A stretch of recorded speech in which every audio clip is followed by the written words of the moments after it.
ये आज हम लोग परमाइस का फुल टेस्ट नंबर जो 5 है उसको हम लोग डिस्कस करेंगे, जो कि 70 बीपीएससी के लिए काफी अधिक प्रीलिम्स 70 बीपीएससी प्रीलिम्स के लिए काफी अधिक महत्वपूर्ण सीरीज रहने वाली है। ठीक है, टोटल प्रश्नों की संख्या यहाँ पे आपको 150 दिखेगी, जिसमें से 140 प्रश्न जो है जो कि जीके जीएस से होंगे, 10 प्रश्न जो होंगे आपके किससे होंगे, मैथमेटिक्स से होंगे। ठीक है, तो चलिए शुरू करते हैं। पहला क्वेश्चन जो आपके सामने ये रहा, इसका उत्तर बताइएगा क्या होगा। ठीक है, पहला क्वेश्चन है संप्रेस ऑफ सम्मेलन ऑफ पार्टी, जिसको बोलते हैं कॉन्फ्रेंस ऑफ पार्टीज के महत्वपूर्ण परिणामों के संदर्भ में निम्नलिखित कथनों पे आपको विचार रखना है। ठीक है, बताना है कॉप 21। ठीक है, कॉप 21 वैश्विक तापमान को पूर्व औद्योगिक काल की तुलना में 2 डिग्री सेल्सियस से नीचे रखना तथा उसे 1.5 डिग्री सेल्सियस तक सीमित रखने का प्रयास करना है। ठीक है, सीओपी, सीओपी का मतलब क्या होता है, कॉन्फ्रेंस ऑफ पार्टीज होता है। ठीक है, सीओपी 24 की बात करेंगे तो 2015 पेरिस समझौतों को क्रियान्वित करने के लिए नियम पुस्तिका को अंतिम रूप से दिया जाना। उपर्युक्त में से कौन सा कथन सही नहीं है, मतलब पूछना से कौन सा कथन गलत है, ध्यान में रखना है। तो इसमें दोनों के दोनों स्टेटमेंट की बात करेंगे, तो दोनों को दोनों स्टेटमेंट की बात करेंगे आपका सही है। ठीक है, मतलब कोई भी स्टेटमेंट की बात करेंगे गलत नहीं है, सॉरी, तो सही नहीं पूछ रहा है ना, तो ना तो सॉरी, एक मिनट रुकेगा, तो इसका आंसर क्या हो जाएगा, इसका आंसर आपका डी होगा। मतलब दोनों के दोनों स्टेटमेंट की बात करेंगे सही है। ठीक है, इस बार जो कॉप हुआ है, इस बार का कॉप कितने नंबर का कॉप था, बताएंगे कितने नंबर का कॉप हुआ है इस बार।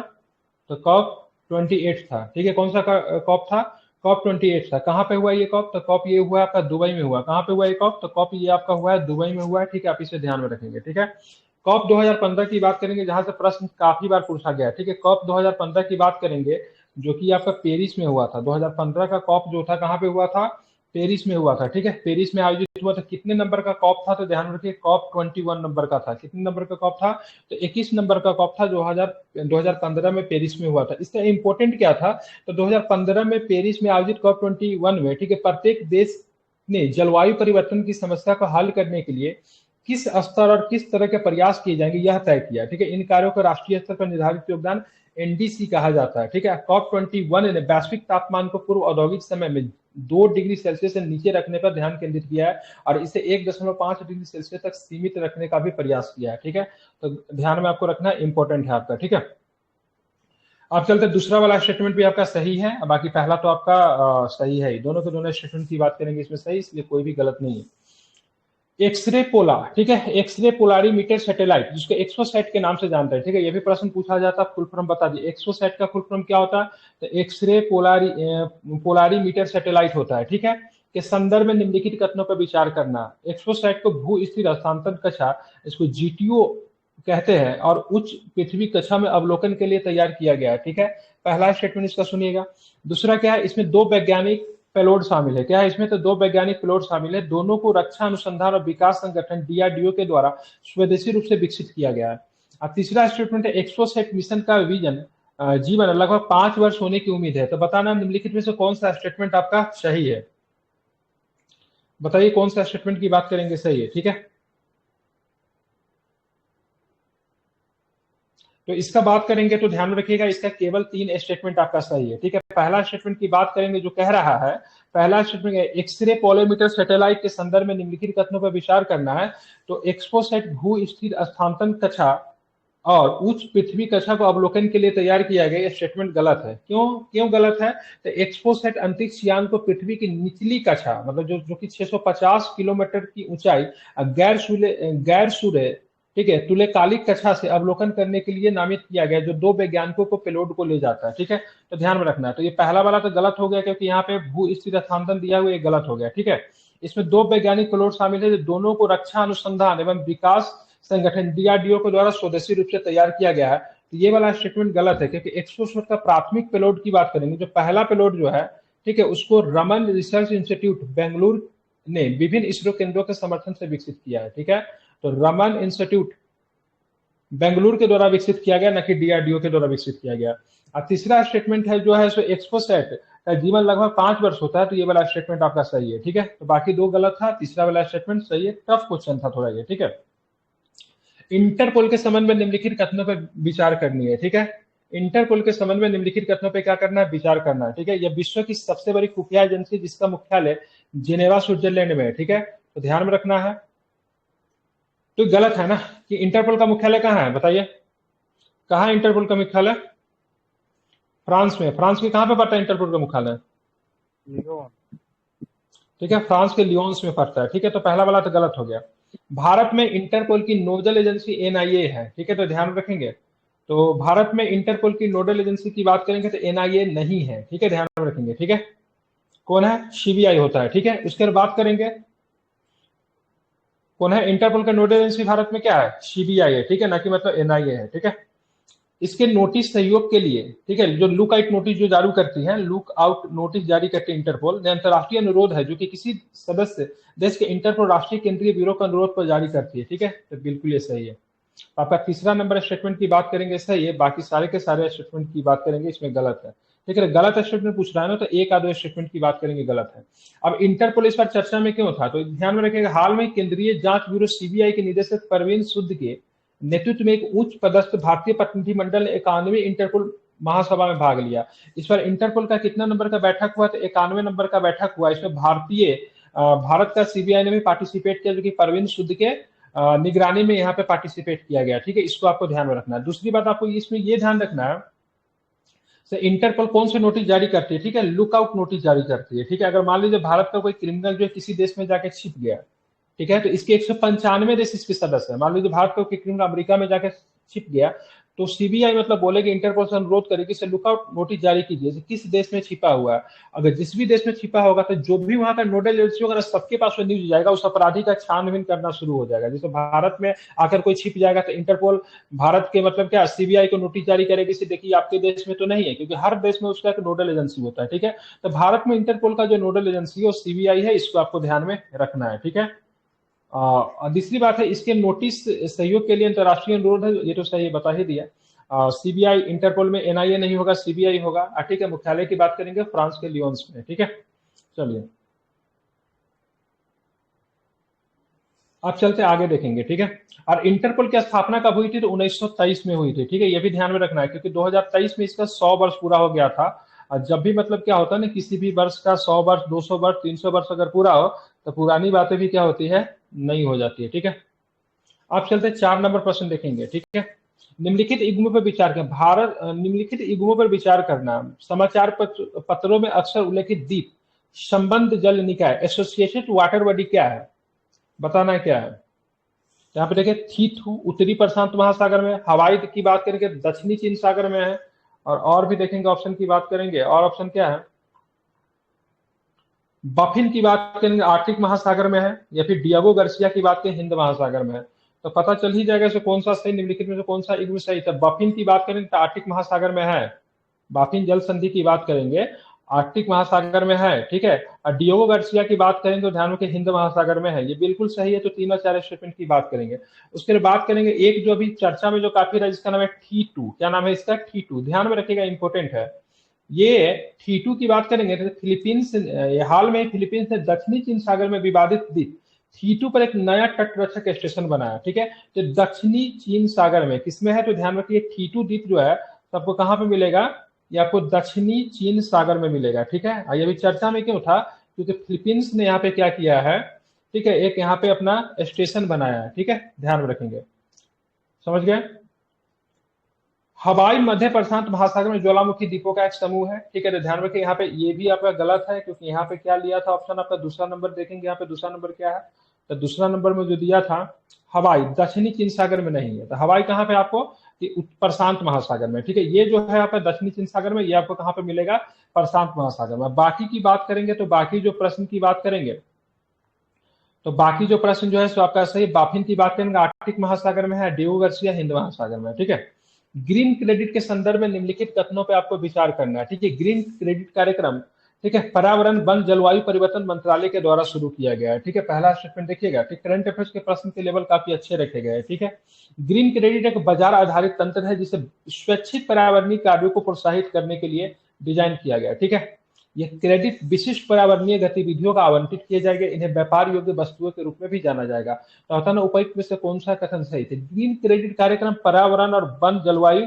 परिवर्तन मंत्रालय के द्वारा शुरू किया गया, ये स्टेटमेंट की बात करेंगे सही है। ठीक है, ग्रीन क्रेडिट एक बाजार आधारित तंत्र है जिसे स्वैच्छिक पर्यावरणीय कार्यों को प्रोत्साहित करने के लिए डिजाइन किया गया है, यह भी आपका सही है। ठीक है, यह क्रेडिट विशिष्ट पर्यावरणीय गतिविधियों का आवंटित किए जाएंगे तथा इन्हें व्यापार योग्य वस्तुओं के रूप में भी माना जाएगा, यह भी आपका सही है। यहाँ पे सारा का सारा स्टेटमेंट की बात करेंगे, सही है, ठीक है। अब आते हैं निम्नलिखित देशों पे विचार करना है, ठीक है। बांग्लादेश, श्रीलंका, म्यांमार, मालदीव, उपयुक्त में से कौन भारतीय नौसेना की महासागर पहल के भागीदार नहीं है, बताना है कौन नहीं है, ठीक है। ध्यान में रखिएगा, तो म्यांमार नहीं, ठीक है, म्यांमार नहीं है। बाकी ये क्वेश्चन रिपीट क्वेश्चन है, पिछले सेट में भी था। बांग्लादेश है, श्रीलंका है, मालदीव नहीं है, मालदीव भी है, ठीक है। कौन नहीं है, तो म्यांमार आपका नहीं है, ठीक है। ध्यान रखिए, Bangladesh, Comoros, Kenya, Madagascar, Maldives, Mauritius, Mozambique, Seychelles, Sri Lanka, Tanzania की नौसेना समुद्री एजेंसियां प्रमुख है, ठीक है। महासागर का मतलब है क्षेत्र के सभी के लिए सक्रिय सुरक्षा और विकास के लिए समुद्री प्रमुख। इसका उद्देश्य, ठीक है, आई और आर देशों के बीच सहयोग और बढ़ावा देने के लिए उच्च स्तरीय बातचीत के लिए मतलब क्या करना है, एक मंच को मतलब क्या करना है, तैयार करना है, ठीक है। ध्यान में रखेंगे। आप चलेंगे, महासागर का फुल फॉर्म क्या होता है, मैं एक बार बता दे रहा हूं, ठीक है। ध्यान में, इसका एम ए, ठीक है, HASAGAR, ये हुआ महासागर, ठीक है। क्या हुआ, महासागर हुआ, ठीक है। तो एम फॉर होता है मैरीटाइम होता है, क्या होता है एम फॉर, क्या होगा, तो एम फॉर ध्यान में रखिए क्या होगा, MA, ठीक है, RITIMA, मैराटाइम, ठीक है। ध्यान में रखेंगे। अरे कैसे काम कर रहा है पेन यार, ठीक है। उसके बाद आते हैं A4, ठीक है। A4 क्या होगा, ए का मतलब होता है अहेड, ठीक है। क्या होता है, एक मिनट, ठीक है। MA का मतलब यहाँ पे लिया है ना, मैरीटाइम लिया है, ठीक है। HA का मतलब क्या होगा, HA का मतलब होता है यहाँ पे ना, ठीक है, H का मतलब क्या होता है, हेड फॉर, ठीक है। क्या होता है, हेड फॉर, ठीक है। उसके बाद आता है यहाँ पे, ठीक है, ए का मतलब क्या होगा, यहाँ पे ए मतलब क्या होगा, ए का मतलब हो जाएगा आपका एक्टिव, ठीक है। उसके बाद आता है एस आता है, ठीक है। एस का मतलब क्या होता है, सिक्योरिटी, ठीक है। और उसके बाद आपका आता है, ठीक है, जी, जी का मतलब होता है ग्रोथ होता है, ठीक है। आर फॉलो मतलब होता है रीजन होता है। मतलब महासागर का पूरा पूरा फुल फॉर्म की बात करेंगे तो इतना तो लिख नहीं सकते, मैं बता दे रहा हूँ, ठीक है। Maritime head for active security and growth for all region, ठीक है। ध्यान में रखिएगा। इसमें कौन देश शामिल नहीं है, ध्यान में रखना, कौन देश शामिल नहीं है, तो म्यांमार आपका शामिल नहीं है, ठीक है। बाकी शामिल कौन कौन है महासागर में, कौन कौन शामिल है, तो एक बार फिर से सबका नाम रिपीट कर रहा हूँ। बांग्लादेश शामिल है, कोमोरोस शामिल है, केन्या शामिल है, मेडागास्कर शामिल है, मालदीव शामिल है, मॉरिशस शामिल है, मोजाम्बिक शामिल है, सेशेल्स शामिल है, श्रीलंका शामिल है, तंजानिया शामिल है, ठीक है। तो कौन नहीं शामिल है, तो म्यांमार नहीं शामिल है, पाकिस्तान नहीं शामिल है, चीन नहीं शामिल है, इस सबको ध्यान में रखिएगा, ठीक है। अब आते हैं 7 नंबर, ठीक है। इसका आंसर क्या हो जाएगा, तो इसका आंसर हो जाएगा आपका 3, ठीक है। मिग 21 के बारे में आप लोग जानते हैं, एक सब सोनिक फाइटर जेट है जिसे मूल रूप से यूएसएसआर के द्वारा डिजाइन किया गया है, ठीक है। और हमारे जो अभिनंदन जी जो थे, ये मिग 21 लेकर ही ना पाकिस्तान में चले गए थे, ठीक है। राफेल एक फ्रांसीसी दोहरे इंजन वाला बहुभूमिका वाला लड़ाकू विमान है, ठीक है, जिसको फ्रांस ने तैयार किया है, ठीक है। फ्रांस की किस कंपनी के द्वारा राफेल को बनाया गया था, कंपनी का नाम याद है क्या किसी को, डी से डसॉल्ट, क्या नाम है कंपनी का नाम क्या है, तो डसॉल्ट जो है आपका कंपनी का नाम है, ठीक है। तो ध्यान में रखिएगा, स्टेटमेंट की बात करेंगे तो इसका स्टेटमेंट की बात करेंगे, कौन सा कथन सही थे, केवल 2 कथन सही थे। मिग 21 के साथ क्या गलती है, तो मिग 21 एक सबसोनिक फाइटर जेट है जिसे, ठीक है, मूल रूप से यूएसएसआर के द्वारा डिजाइन किया गया था, ठीक है। तो ये तो सही है, ठीक है। तो ये सबसोनिक नहीं है, ठीक है, सुपरसोनिक जेट फाइटर है, ठीक है, इंटरसेप्टर विमान है, ठीक है। तो सबसोनिक की जगह पे क्या होगा, सुपरसोनिक होगा, क्या होगा ये, यहाँ पे क्या होगा, सुपरसोनिक, ठीक है। क्या होगा, सुपरसोनिक होगा, ठीक है। ध्यान में रखेंगे, क्लियर। अब बाकी बात करेंगे तो यहाँ पे राफेल एक फ्रांसीसी दोहरे इंजन वाला डबल इंजन वाला बहुभूमिका वाला लड़ाकू विमान है, तो बिल्कुल सही है, ठीक है, इसमें कोई दिक्कत नहीं है, ठीक है। अब बात करें भारत ने मिग 21 पे कब काम करना शुरू, भारत ने सबसे पहले 1963 में अपना पहला मिग 21 खरीदा था, और उसके 874 वेरिएंट तब तक मतलब भारतीय सेना में आ चुके हैं, ठीक है। अब धीरे धीरे इसको रिटायर करने की भी बात चल रही है, ठीक है, क्योंकि 2024 तक मतलब विचार से मिग 21 को चरणबद्ध तरीके से हटाएंगे, मतलब धीरे धीरे हटाएंगे, क्योंकि अगर सडन अगर मान लीजिएगा हटा देंगे तो फिर नौसेना हमारी एयर आर्मी सॉरी एयरफोर्स कमजोर हो जाएगी, ठीक है। आपको पता होना चाहिए 2016 में लगभग 59,000 करोड़ रुपए के, ठीक है, 36 राफेल जेट भी खरीदे गए, ठीक है। कितने राफेल जेट हम लोगों ने खरीदे हैं, तो 36 राफेल जेट भी हम लोगों ने खरीदा है, ठीक है। ध्यान रखेंगे। आप चलेंगे यहाँ पे 8 नंबर प्रश्न देखेंगे। 8 नंबर प्रश्न क्या है, इसको जरा देखते हैं। हाल ही में चर्चा में रहे, ठीक है, हाल ही में चर्चा में रहे स्कीमीटर हॉर्न्स ओरिक्स का सबसे अच्छा वर्णन इस प्रकार किया जा सकता है, ठीक है। हाल में चर्चा में रहा स्कीमीटर हॉर्न्ड ओरिक्स का सबसे अच्छा वर्णन इस प्रकार से किया जाता है। शुष्क वातावरण के लिए अनुकूलन एक मृग है, गहरे समुद्र में रहने वाला मांसाहारी जीव जो अथाह क्षेत्र में रहता है, ठीक है। उष्णकटिबंधीय वर्षा वन में पनप रही एक दुर्लभ पक्षी प्रजाति है, अद्वितीय जैव प्रकाश विशेषताओं वाला एक उभयचर प्राणी है। क्या सही है तो बताइए। तो इसका आंसर हो जाएगा शुष्क वातावरण के लिए अनुकूलन एक मृग, ठीक है। मतलब ऑप्शन नंबर क्या हो जाएगा, शुष्क वातावरण के लिए अनुकूलन एक मृग है। क्या नाम है इसका, हॉर्न्ड ओरिक्स। क्या नाम है इसका, हॉर्न्ड ओरिक्स। किसका टाइप से है, तो ये मृग का एक टाइप से, ध्यान में इसको रखना है, ठीक है। किसका टाइप से, तो एक मृग का एक टाइप से, ठीक है, ध्यान में रखना, इंपॉर्टेंट है, ठीक है। चलिए, ठीक है, एंटीलोप कह लीजिए, ठीक है। अब चलते हैं 9 नंबर प्रश्न देखने। स्पार्किंग डिसेबिलिटी, ठीक है, करंट का क्वेश्चन कुछ ज्यादा ही टफ कर दिया। Sparking disability inclusive rural transformation, जिसको स्पार्क कहते हैं, परियोजना के संबंध में निम्नलिखित कथनों पर विचार करिए। परियोजना किसके लिए, ठीक है। यह विकलांग व्यक्तियों के, ठीक है, अधिकारों पर संयुक्त राष्ट्र साझेदारी और महाराष्ट्र सरकार के बीच एक सहयोग है, या फिर इसका उद्देश्य विकलांगता समावेश सुविधा प्रदाताओं का एक अस्थायी नेटवर्क बनाना जो विकलांगता के बारे में जागरूकता बढ़ाएगा, ठीक है। तो कौन सा स्टेटमेंट सही है तो बताना कौन सा स्टेटमेंट सही है। इसका केवल दूसरा स्टेटमेंट की बात करेंगे। आपका दूसरा स्टेटमेंट क्या है, आपका सही है, ठीक है। हाल में समाचार पत्रों में देखे गए स्थानों के संदर्भ में निम्नलिखित इनमों पर विचार करना, ठीक है। बिट्सन द्वीप, ठीक है, बिट्सन द्वीप की बात करें, अंडमान द्वीप समूह। मरापी, ठीक है, मरापी ने मेरापी होगा फिल्म इंडोनेशिया, तो ये तो आपको सही है। और डोनेक्स की बात करेंगे, डोनेक्स शहर आपको अजरबैजान में पड़ता है क्या, डोनेक्स शहर अजरबैजान में, ठीक है, तो गलत है, ठीक है। डोनेक्स की बात करेंगे तो अजरबैजान में नहीं, ये आपको कहां पर पड़ेगा, डोनेक्स, ठीक है, ध्यान रखेंगे। ये कहां पे पड़ता है, ये रूस वाला, रूस ही और यूक्रेन युद्ध के समय में चर्चा में आपको रहा था, ठीक है।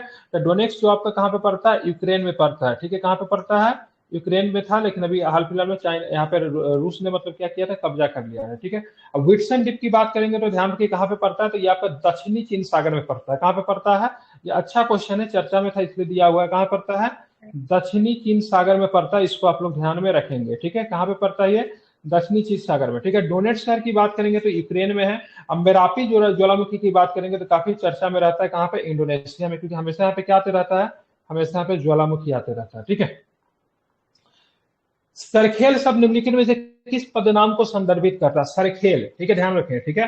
तो सरखेल की बात करेंगे तो सरखेल शब्द जो है, ठीक है, प्रधानमंत्री नरेंद्र मोदी ने नौसेना दिवस की बात करेंगे 4 दिसंबर के अवसर पर छत्रपति शिवाजी महाराज को श्रद्धांजलि दी और महाराष्ट्र के सिंधुगढ़ के तटीय किले में 17वीं सदी के महाराजा राज्य का भव्य प्रतिमा का अनावरण किया था। सरखेल जो होता है ना, नौसेना का एडमिरल होता था, जो कि मराठा साम्राज्य से संबंधित है। किससे संबंधित है, मराठा साम्राज्य से संबंधित सरखेल, ठीक है। आधुनिक नौसेना के विकास में शिवाजी के योगदान को महत्व देखते हुए भारत सरकार ने उन्हें सम्मानित करने के लिए एक महत्वपूर्ण निर्णय भी लिया है, ठीक है। क्या क्या निर्णय लिया भारत सरकार ने, तो ध्यान रखिएगा। नौसेना अधिकारियों द्वारा पहने जाने वाले, ठीक है, एपोलेट्स रैंक को दर्शाने वाले सजावटी कंठे के टुकड़े पर जल्दी शिवाजी का प्रतीक चिन्ह होगा। पिछले साल शिवाजी के मुहर पर आधारित भारतीय नौसेना ने एक नए ध्वज का भी अनावरण किया था। भारतीय नौसेना ने मराठों की समुद्री यात्रा की वीरता को स्वीकार करते लोनावाला में अपने प्रशिक्षण प्रतिष्ठान का नाम आईएनएस शिवाजी और मुंबई में पश्चिमी नौसेना कमान के तट पर आधारित रसद और प्रशंसा केंद्र का नाम आईएनएस आंग्रे रखा है, ठीक है। प्रसिद्ध मराठा नौसेना कमांडर कान्होजी आंग्रे, ठीक है, ध्यान रखो, उनके नाम पर रखा गया है, ठीक है। तो ये नौसेना में एडमिरल जो होता था ना, उसको समय सरखेल कहते थे। ये नौसेना की सरखेल की बात करें, नौसेना के एडमिरल के बराबर था, ठीक है। अब आते हैं राष्ट्रीय अपराध ब्यूरो की बात करेंगे। 2023 की रिपोर्ट आ गई, महिलाओं के खिलाफ अपराधों में 2021 की तुलना में वृद्धि देखी गई है, बिल्कुल वृद्धि देखी गई है, ठीक है। लोगों ने डिजिटल जागरूकता बढ़ने के कारण साइबर अपराध के मामले की रिपोर्टिंग में वृद्धि हुई थी, यह भी सही है। भारतीय दंड संहिता के अंतर्गत अपराधों की उच्चतम चार्जशीट दर्ज करने वाला राज्य केंद्र शासित पुडुचेरी है, तो ये आपका गलत है। कौन सा राज्य में सबसे अधिक अपराधों की मामला आपको देखने को मिला है, बताइए। उत्तर प्रदेश में, ठीक है, ध्यान रखेंगे। तो इसमें क्या होगा, तो कौन सा राज्य आ गया है, तो ध्यान रखना है। नहीं, इसमें क्या पूछा, भारतीय दंड संहिता के अंतर्गत अपराधों के उच्चतम चार्ज, मतलब सबसे अधिक अपराध दर्ज कहां पे किया गया, सो पूछ रहा है, ठीक है। मतलब सबसे अधिक अपराध के मामला नहीं, सबसे अधिक अपराध दर्ज कहां पे गया, केरल में सबसे अधिक दर्ज किए गए, ठीक है। केरल में कितने प्रतिशत मामले दर्ज किए गए, 96% मामले जो है केरल में आपको दर्ज किए गए। उसके बाद पुडुचेरी आएगा 91.3% आपको आएगा। पश्चिम बंगाल 90.6%, इसलिए कथन 3 की बात करेंगे गलत है। बाकी एक आधे स्टेटमेंट की बात करेंगे आपका पूरी तरीके से सही है, आप इसे ध्यान में रखेंगे, ठीक है। मतलब एक दो स्टेटमेंट की बात करेंगे सही, ठीक है। आगे देखेंगे, ठीक है। आगे देखेंगे, भारत में महत्वपूर्ण खनिजों के खनन के संदर्भ में निम्नलिखित कथनों पर विचार करना है। ठीक है, लिथियम अयस्क के खनन से संबंधित खनन का अधिकार पहली बार निजी पक्षों को नीलाम किए जा रहे हैं। भारत सरकार ने 30 महत्वपूर्ण खनिजों की पहचान की है, बताइए कौन सा स्टेटमेंट सही है। ठीक है, तो दोनों को दोनों स्टेटमेंट की बात करेंगे। आपका बॉट स्टेटमेंट सही, क्योंकि लिथियम अयस्क के खनन के संबंधित खनन अधिकार को पहली बार क्या किया जाए, उसको नीलाम किया जा रहा है। ठीक है, ध्यान में रखेंगे। ठीक है, ध्यान में, नीलामी पक्षों को की जा रही है, मतलब जो ज्यादा बोली लगाएगा उसका हो जाएगा। ठीक है, दूसरी बात की बात, भारत सरकार ने 30 महत्वपूर्ण खनिजों की पहचान की है। ठीक है, ध्यान में रखना है। ठीक है, क्योंकि तीनों महत्वपूर्ण खनिज क्यों है, क्योंकि भविष्य के लिए, राष्ट्रीय सुरक्षा के लिए, आर्थिक विकास के लिए तीनों महत्वपूर्ण खनिज क्या है, जरूरी है। ठीक है, लिथियम भंडार के 2 ब्लॉक जम्मू कश्मीर और छत्तीसगढ़ में से प्रत्येक एक समग्र लाइसेंस के लिए नीलामी की, ठीक है, 2 ब्लॉक को नीलामी किया जाएगा, जो कि जम्मू कश्मीर का है, एक आपका छत्तीसगढ़। ठीक है, अब आते हैं 14 नंबर प्रश्न में, किस राज्य में बैक्टीरिया की नई प्रजाति, ठीक है, पेंटोइया, ठीक है, पेंटोइया पाई गई है। क्या नाम, बैक्टीरिया की नई प्रजाति का नाम क्या है, पेंटोइया। कहाँ पे पाई गई बताइए, गोवा में पाई गई है, केरल में पाई गई, मेघालय में पाई गई, पश्चिम बंगाल में पाई गई। कहाँ पे पाई गई पेंटोबिया, तो ध्यान रखिए पश्चिम बंगाल में पाई गई। कहाँ पे पाई गई है, तो पश्चिम बंगाल में पाई गई। ठीक है, भारत की सबसे तेज इलेक्ट्रिक बोट बाराकूडा कहाँ पे लॉन्च की गई, ठीक है, बताना। बाराकूडा बोट को कहाँ पे लॉन्च की गई, तो बताना है। ठीक है, तो भारत की सबसे तेज इलेक्ट्रिक बोट जिसका नाम है बाराकूडा, कहाँ पे लॉन्च की गई, तो बाराकूडा को लॉन्च किया कहाँ पे, तो ध्यान रखिए केरल में लॉन्च किया गया। केरल में तो सारा ही जगह है। ठीक है, तो केरल में कौन सा, तो अल्पुझा में, केरल के कहाँ पे, अल्पुझा केरल में इसको लॉन्च किया गया। भारत का सबसे तेज इलेक्ट्रिक बोट, इसका नाम क्या है, बाराकूडा। ठीक है, ध्यान रखेंगे। ठीक है, ये 12 यात्रियों को मतलब ये जहाज मतलब बैठा सकते हैं, 23 किलोमीटर के अधिकतम गति से मतलब चलेगी। ठीक है, कितने, 23 किलोमीटर के अधिकतम गति से चलेगी। ठीक है, ध्यान में रखना है। कितने यात्रियों को बैठा सकती है, ध्यान रखिए 12 यात्रियों को ये बैठा सकती है। ठीक है, अगर एक बार अगर इसको चार्ज कर दे तो ध्यान 7 घंटे तक मतलब चल सकता है। ठीक है, कितने चल सकता है, 7 घंटे तक चल सकता है। ठीक है, ध्यान में रखेंगे। अब आता है दुनिया के सबसे ऊंचे युद्ध क्षेत्र सियाचिन में तैनात होने वाली भारतीय सेना की पहली महिला चिकित्सक कौन बन गई है, तो जानते हैं, इनका नाम पता ही होगा।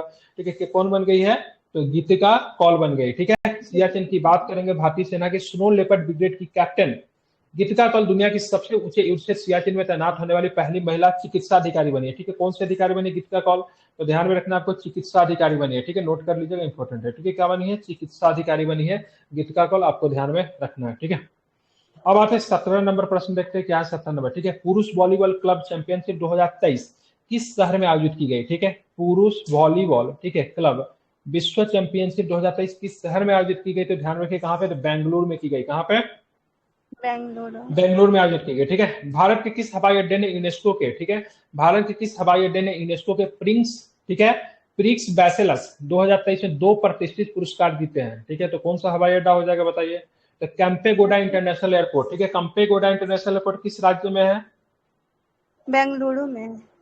ठीक है, कर्नाटक के कहां पे, तो बेंगलुरु में आपको देखने को मिलेगा कैंपेगोडा अंतरराष्ट्रीय हवाई अड्डा। ठीक है, दुनिया के सबसे सुंदर हवाई अड्डा में आपको ये हवाई अड्डा का भी नाम निकल कर आया। ठीक है, किस भारत को, ठीक, सॉरी, किस शहर को भारत के पहले एआईसीटी के रूप में विकसित करने की योजना चल रही है। ठीक है, ये एग्जाम में आएगा आपका प्रश्न। ठीक है, बताइए कौन सा शहर है जो पहला एआई शहर बनेगा, बिल्कुल, वेरी गुड। ठीक है, मैं कई बार करवा चुका हूँ। ठीक है, ध्यान रखिएगा, लखनऊ शहर है। ठीक है, दुनिया की सबसे बड़ी झुग्गी बस्ती धरावी किस शहर में संबंधित है, धरावी तो जानते ही कहाँ पे है, कहाँ पे धरावी, ठीक है, तो धरावी आपका पड़ेगा कहाँ पे पड़ेगा, मुंबई में पड़ेगा। ठीक है, मुख्य सचिवों के तीसरे राष्ट्रीय सम्मेलन की अध्यक्षता कौन करेगा। ठीक है, तो मुख्य सचिवों के तीसरे राष्ट्रीय सम्मेलन की अध्यक्षता कौन करेगा, तो मोदी जी करेंगे, हमारे वन एंड ओनली कौन, मोदी जी। ठीक है, अंतरराष्ट्रीय क्रिकेट में दूसरे सर्वाधिक रन बनाने वाला ऑस्ट्रेलियाई बल्लेबाज कौन बन गए, जो कि अंतरराष्ट्रीय क्रिकेट में दूसरा सबसे ज्यादा रन बना दिया है, कौन है, डेविड वार्नर। कौन बन गया है, तो डेविड वार्नर बन गए। ठीक है, एक वर्ष में 100 मिलियन यात्रियों को ले जाने वाली पहली भारतीय एयरलाइंस कौन बन गई, तो क्या बताएं, क्या नाम है उसका, तो इंडिगो। कौन सी एयरलाइंस बन गई है, तो इंडिगो बन गई, जो कि एक वर्ष में 100 मिलियन यात्रियों को ले जाने वाली बनी है। ठीक है, हाल में ही किस भारतीय ने अंटार्कटिका की सबसे ऊंची चोटी माउंट विंसन पे सफलतापूर्वक चढ़ाई की, तो किसने चढ़ाई की माउंट विंसन पे, बताइए क्या नाम है, शेख हसन खान। क्या नाम है इसका, सॉरी, शेख हसन खान, क्या नाम है, शेख हसन खान। ठीक है, तो हाल में किस भारतीय ने अंटार्कटिका, अरुण सिन्हा उस पर चढ़ी थी, क्या नाम है उसका, माउंट एवरेस्ट पे। ठीक है, तो ध्यान में रखिएगा, हाल में ही किस भारतीय ने अंटार्कटिका की सबसे ऊंची चोटी, ठीक है, माउंट विंसन पे सफलतापूर्वक चढ़ाई की, तो माउंट विंसन पे सफलतापूर्वक चढ़ाई करने वाले शेख हसन खान है। ठीक है, ये भी पूछा जाएगा, अंटार्कटिका की सबसे ऊंची चोटी का नाम बताइए, तो क्या हो जाएगा, तो माउंट विंसन। ये भी आपको ध्यान में रखना चाहिए, इंपॉर्टेंट है। ठीक है, क्या हो जाएगा, माउंट विंसन। ठीक है, ध्यान में रखिएगा। ठीक है, महत्वपूर्ण है।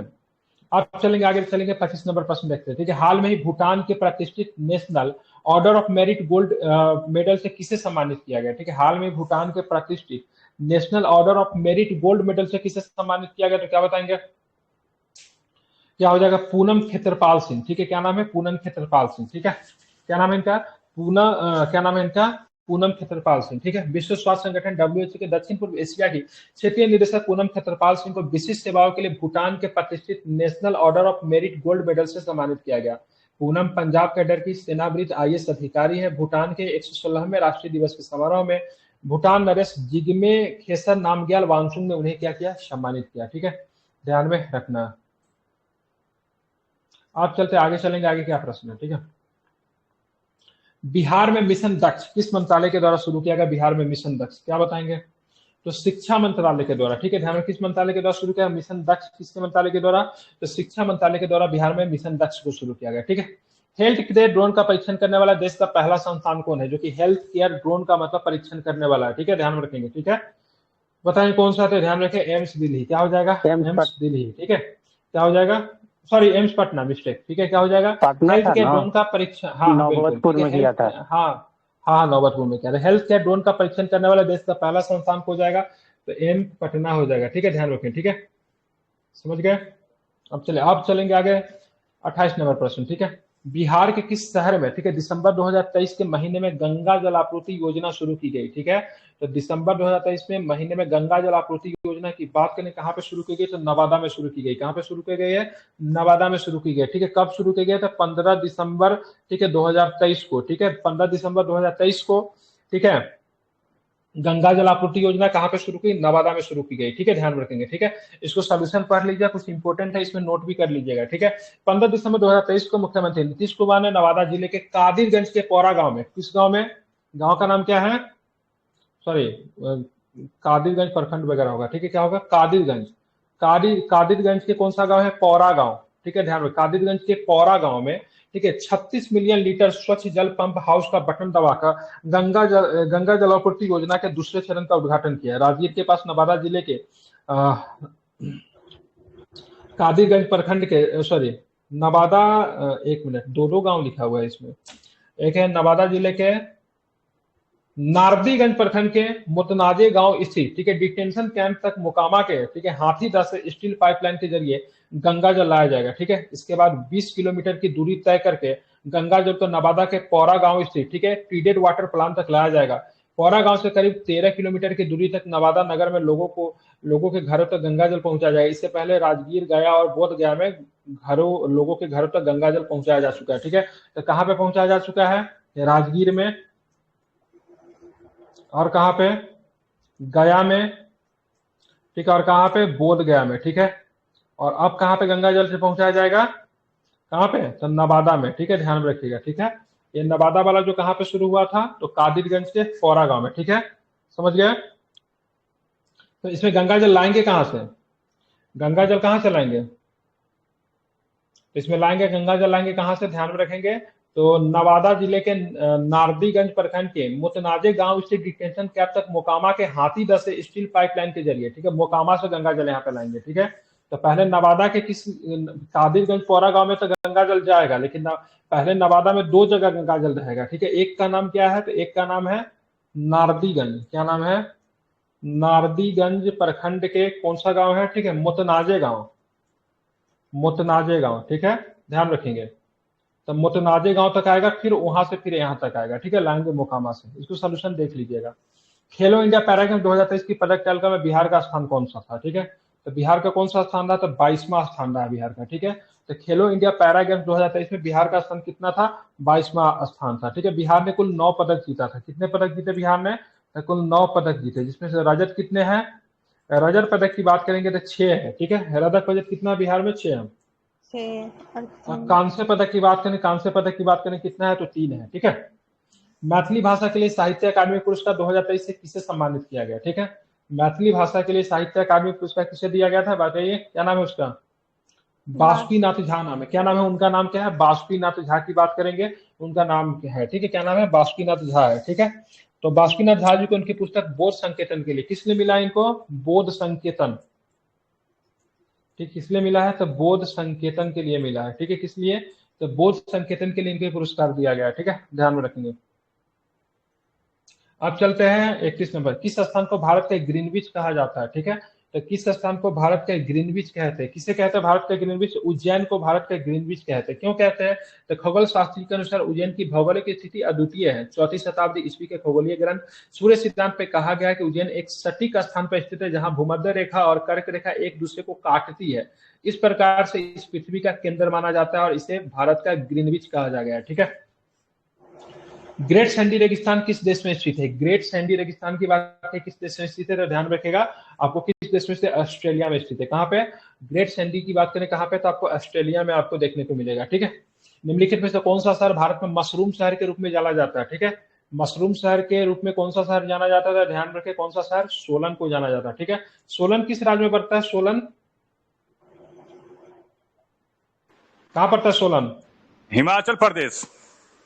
कभी दवाई का जो दवा हुआ का जो पत्ता वगैरह जो आता है ना, उसे चेक कीजिएगा, सारा जो होता है ना सोलन में ही बनता है। घर में का दवा हुआ का पैकेट है तो चेक करके देख लीजिएगा, 100 में से 5 को 10 को चेक कीजिएगा ना, तो 4 को 5 को जो होगा ना सोलन का बना हुआ आपको मिलेगा। ठीक है, प्रस्तावित मेकेडाटू। ठीक है, प्रस्तावित मेकेडाटू बांध परियोजना किस नदी पर बनाई गई है? ठीक है, तो ध्यान रखिए, प्रस्तावित मेकेदातु, क्या नाम बात परियोजना का? मेकेदातु किस नदी पे बना हुआ है? तो ध्यान रखें, कावेरी पे है। ठीक है, किस पे? कावेरी नदी पे बना हुआ है। ठीक है, तो प्रस्तावित मेकेदातु बांध परियोजना की बात करें किस नदी पे है? तो कावेरी नदी पे बना हुआ। कावेरी नदी के किस राज्य? कर्नाटक। ठीक है, कर्नाटक में कावेरी नदी पे आपको ये बांध परियोजना आपको दिख जाएगा। ठीक है, ध्यान में, कहाँ पे? कर्नाटक में कावेरी नदी पे बांध परियोजना आपको दिखेगा। क्या नाम है इसका? मेकेदातु। ठीक है, ध्यान में, कितने करोड़ की परियोजना है? तो 9000 करोड़ की ये परियोजना है। ठीक है, ध्यान में रखिएगा। ठीक है, इंपॉर्टेंट है। ठीक है, अब आता है 35 नंबर। निम्नलिखित में से किस शहर में रेत के टीले पाए जाते हैं जिन्हें रेत पहाड़ी कहा जाता है? ठीक है, निम्नलिखित में से तो रेत के टीला कहाँ पे मिलेगा आपको? ठीक है, अबू धाबी में। ठीक है, निम्नलिखित में से किस शहर में रेत के टीले पाए जाते हैं जिन्हें रेत पहाड़ी कहा जाता है? तो अबू धाबी। ठीक है, ध्यान में रखना। पहाड़ की रानी का मुख्य स्रोत क्या है? पहाड़ पर पानी का मुख्य स्रोत क्या है? तो पहाड़ पे पानी का मुख्य स्रोत क्या हो सकता है? तो ध्यान रखिएगा, क्या होगा? स्प्रिंग होता है जिसको सोता बोलते हैं। ठीक है, ध्यान रखिएगा। पहाड़ों पर झरनों के मुख्य रूप में प्यासे जल स्रोत होते हैं। झरने अक्सर उन क्षेत्रों पर बनते हैं जहाँ कई फ्रैक्चर होते हैं जिन्हें बारिश, नदियों और झील के पानी में प्रवेश होता है। ठीक है, तो पहाड़ पर पानी का मुख्य स्रोत क्या है? स्प्रिंग का ही या फिर सोता का ही है। ठीक है, इंपॉर्टेंट है। अब आते हैं आगे देखेंगे तो 37 नंबर प्रश्न हमारा क्या कह रहा है? ठीक है, डैम्पियर होमेज रेखा निम्नलिखित में से किससे संबंधित है? ठीक है, लाइन का नाम क्या है? डैम्पियर। ठीक है, डैम्पियर होजेस रेखा किससे संबंधित है बताइए? ठीक है, डैम्पियर होजेस रेखा की बात करेंगे तो किससे संबंधित है? तो ध्यान रखिए, सुंदरवन। ठीक है, किससे संबंधित है? तो सुंदरवन से संबंधित है। डैम्पियर होजेस रेखा एक काल्पनिक रेखा है जो कि 1829 में खींची गई, सुंदरवन की उत्तरी सीमा को निश्चित करती है। कब खींची गई थी? तो ये 1829 में खींची गई थी, जो कि सुंदरवन के, ठीक है, सुंदरवन के, ध्यान रखिए, उत्तरी सीमा को क्या करती है? निश्चित करती है। ठीक है, तो डैम्पियर होमेज रेखा सुंदरबन से संबंधित है। निम्नलिखित में किसे लुप्त महासागर के रूप में भी जाना जाता है? ठीक है, लुप्त महासागर के रूप में किसे जाना जाता है? ध्यान रखिएगा, आर्कटिक महासागर को। ठीक है, आर्कटिक महासागर को किस रूप में जानते हैं? तो लुप्त महासागर के रूप में जानते हैं। ध्यान में रखेंगे। ठीक है, किस रूप में जानते हैं? तो लुप्त महासागर के रूप में आर्कटिक सागर को जानते हैं। ठीक है, महत्वपूर्ण है। अब आता है होप स्पोर्ट की अवधारणा किसके प्रस्तावक कौन थे? Hope sport. ठीक है, ध्यान में, होप स्पोर्ट की अवधारणा के प्रस्तावक की बात करें कौन थे?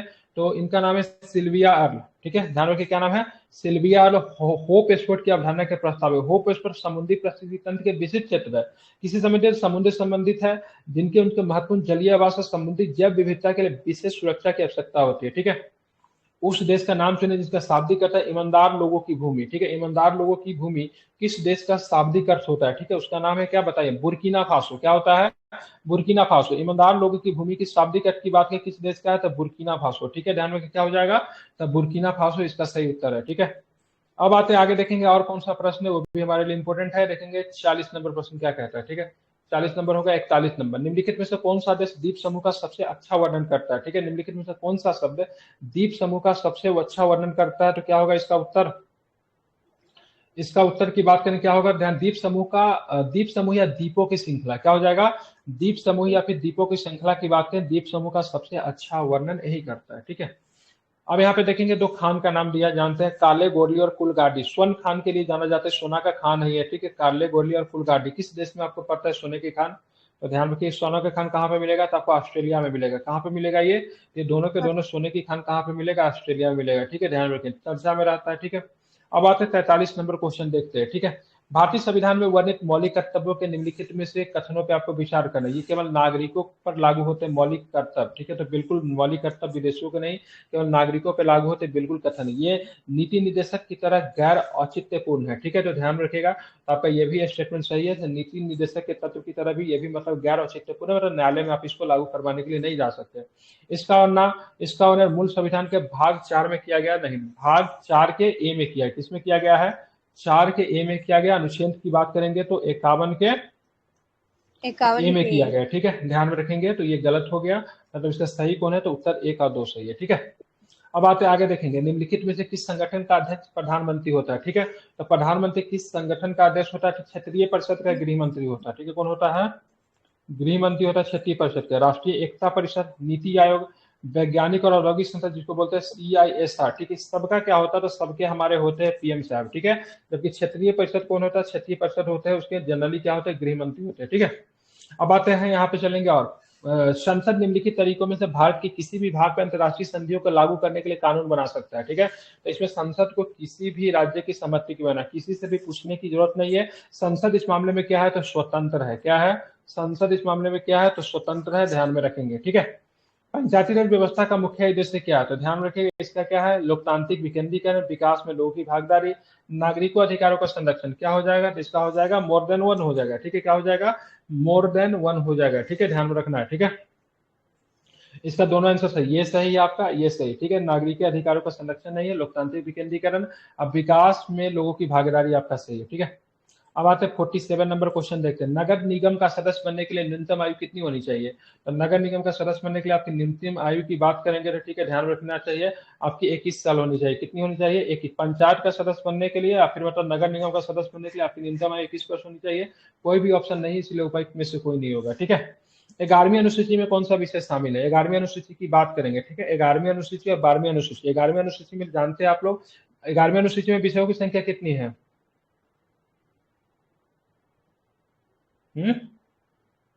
11वीं अनुसूची पंचायतों से संबंधित है, उसमें विषय की संख्या कितनी है, 29 विषय। कितने विषय है, 29 विषय। कितने विषय है, 29 विषय। ठीक है, और 12वीं अनुसूची में विषय की संख्या कितनी है, तो 18 विषय है। ठीक है, नगर निगम से संबंधित है, ये पंचायतों से संबंधित है। तो 11वीं अनुसूची में कौन सा विषय शामिल है, ठीक है, तो पंचायत से कौन कौन सा विषय शामिल है, तो ध्यान रखिएगा कौन कौन सा विषय शामिल है, बताइए इसका आंसर क्या होगा, दिमाग लगाइए बन जाएगा। पुस्तक और ठीक है, पुस्तक होगा, इसमें हो जाएगा ईंधन और चारा भी होगा।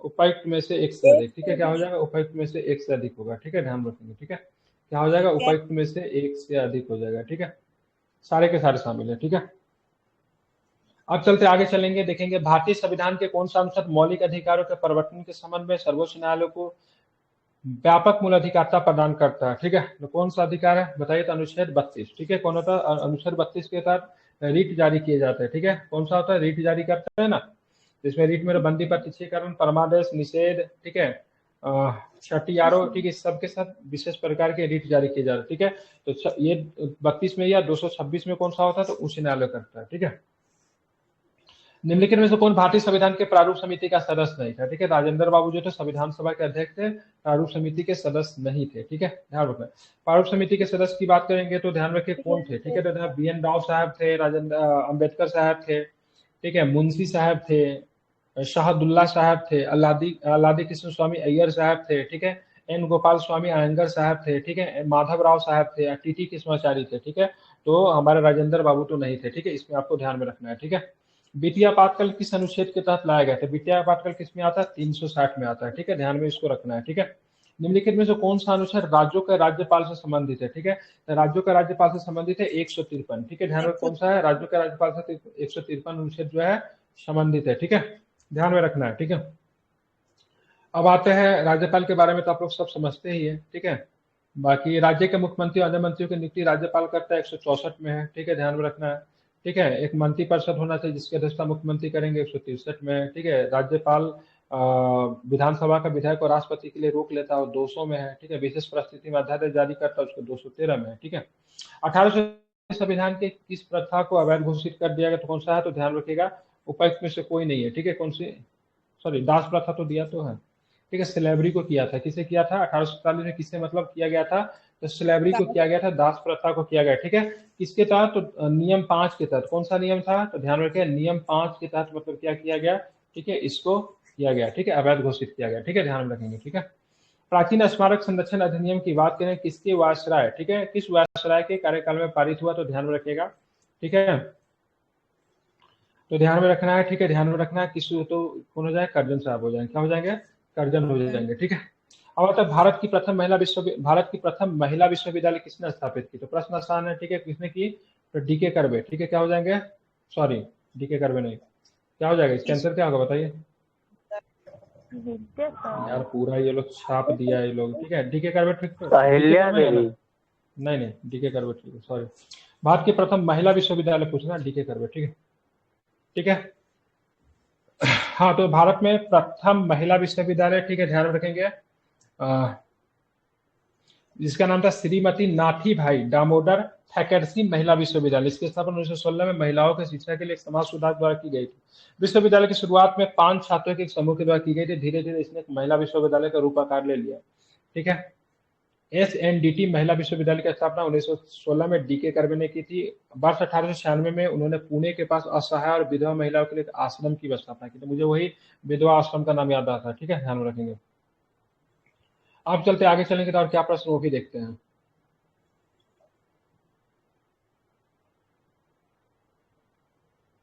एक मिनट रुकिएगा, 1 सेकंड, 1 मिनट आ रहा हूँ।